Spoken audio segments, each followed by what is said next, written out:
Welcome back, everyone. Today we're taking a deep dive into a fascinating case study from the Open Veterinary Journal. Oh, this should be good.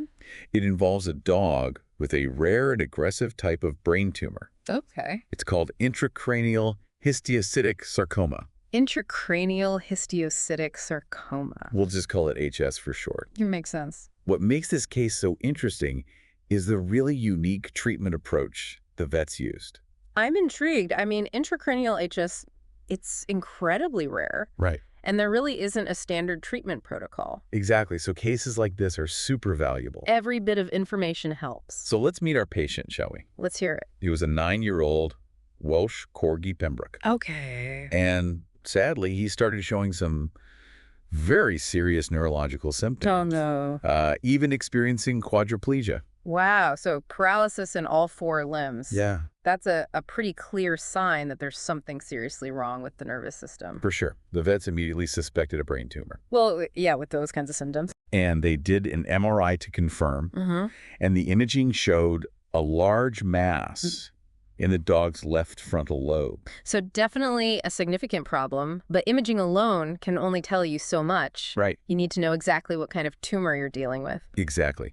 So they performed a transfrontal craniotomy. Ah, to get a biopsy. Yes. And they were also able to reduce the size of the tumor at the same time. Smart. 2 birds with 1 stone. And what did the biopsy reveal? Well, the histopathology, the microscopic examination of the tissue, Right. it showed a dense sheet of atypical round cells. But, to be absolutely positive it was HS, they used these specific immunohistochemical markers. Interesting. Called EBA1 and vimentin. EBA1 and vimentin. I'm not really familiar with those. Well, they're basically proteins Okay. that are found in certain types of cells. Yeah. So EBA1, for example, is very specific to cells of the immune system. Got it. Macrophages and microglia.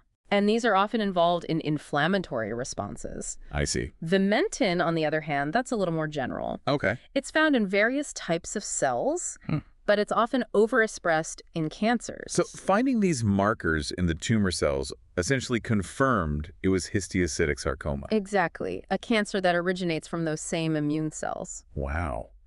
So with the confirmed diagnosis, the vets started the dog on prednisolone and zonisamide. Okay, to manage inflammation. Yeah. And potential seizures. But unfortunately, the dog's condition actually got worse. Oh, no, after this initial treatment. Yeah. So what did they do next? They made a pretty bold decision. Okay. To try a chemotherapy drug called nimustine. Nimustine. Also known as ACNU. Okay. Now, ACNU is commonly used for brain tumors in Japan. Interesting. But it hasn't been widely studied for HS in dogs. So they were really going out on a limb here. A bit, yeah. Were there any concerns about using a drug that doesn't have a lot of data, in this specific context? Yeah, that's the real question, isn't it? Absolutely. But they were facing a very difficult situation. Right. So they weighed the potential benefits against the risks. Yeah. And they decided to go ahead with the ACNU. And the initial response was actually quite encouraging. Really? Within a week of the first dose, the dog showed marked improvement. Wow. He even regained the ability to stand. Remember, this dog was initially quadriplegic. I know. So that is a huge improvement. Absolutely. It sounds like the ACNU was working. It does, doesn't it? But knowing this is a deep dive, I'm guessing there's more to this story. There's always more to this story. During a follow-up MRI on day 99, they saw that the HS lesion had actually shrunk considerably. That's great news. But they also discovered something completely unexpected. Oh, what's that? Signs of a cerebral infarction. A cerebral infarction? In the right hemisphere of the dog's brain. Wait, so basically a stroke? Yeah. Wow, that's a pretty big turn of events. Do we know what caused it? Well, that's where things get even more complicated. Of course they do. The exact cause wasn't totally clear. But the case report did suggest a possible link. Okay. Between pancreatitis, which the dog developed during treatment, and cerebral infarction in humans. So now we have a whole other mystery to unravel. We do. It really does make you wonder, if there could be some other underlying factors at play here. Yeah, for sure. But let's get back to the ACNU. Okay. Despite the stroke, they did go ahead and give a third dose, right? They did, but unfortunately, the tumor started to grow again. Oh, no. And they had to switch to a different chemotherapy drug called temozolomide. So the ACNU wasn't a long-term solution. Right. What happened after they switched to the temozolomide? Well, initially the dog seemed to stabilize on the new medication. Okay. But then, sadly, on day 195 of treatment, the dog died suddenly. Oh, that's so sad. It sounds like they really tried everything they could. Do they have any idea what caused the sudden death? The vets suspected either another stroke or a complication related to the tumor itself. Right. It's hard to say for sure without a necropsy. Yeah. But given the dog's history, those possibilities seem likely. It's a heartbreaking outcome. But even with the sad ending, I imagine this case can still teach us a lot, especially when it comes to treating this rare and aggressive cancer. Absolutely. Even though this was just one case, it offers valuable insights into the potential of ACNU for intracranial HS.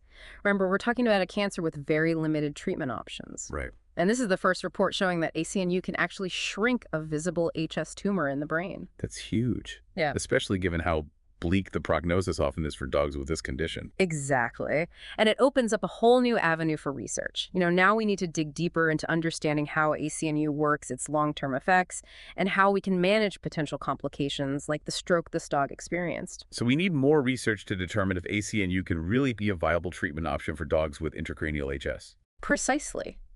We need to figure out the optimal dosage, the best way to give the drug, and most importantly, how to minimize the risks. And this case also shows just how important it is to closely monitor patients for any signs of complications, like pancreatitis, which might be linked to a higher risk of stroke. It sounds like there's still a lot to learn. But this case study has definitely shed some light on a very challenging area of veterinary medicine. Absolutely.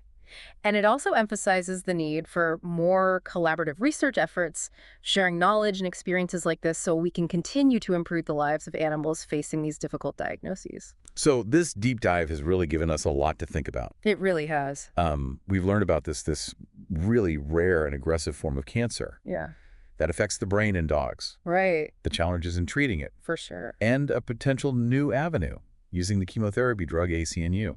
It's definitely promising, but there are also a lot of unknowns. And even though the outcome in this case was sad, the dog's initial response to the ACNU does offer a little glimmer of hope. It does. I mean, it suggests that ACNU can actually, cross that blood-brain barrier. Right. And target the tumor cells effectively. But we need more research. We definitely do, to figure out the best way to use it, safely and effectively. Exactly. And we saw how complex this disease can be. Oh, yeah. With the pancreatitis and the stroke. Right. Adds a whole other layer of complexity. It does. So this brings us to a really crucial question, doesn't it?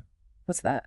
What other factors might be involved in the development and progression of this disease? Oh, that's a million-dollar question. Could there be a genetic predisposition? Possibly. Are there environmental factors that increase the risk? These are all questions that need further investigation. And answering those questions Yeah. could lead to earlier diagnosis, more effective treatments, Absolutely. and ultimately better outcomes. For sure.